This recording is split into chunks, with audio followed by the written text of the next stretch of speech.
ጠላትን ራሱ የደፋ በጾም በጸሎቱ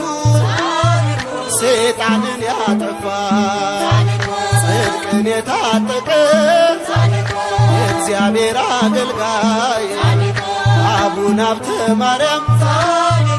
የኢትዮጵያ ሲሳይ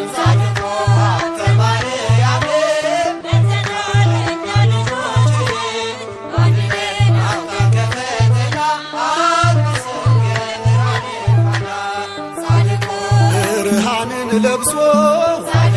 የእሳት መስቀል ይዞ የጾም ጸሎት ሰይፍን ንጽሕናውን መዞ በደብረ ሊባኖስ ለእኛ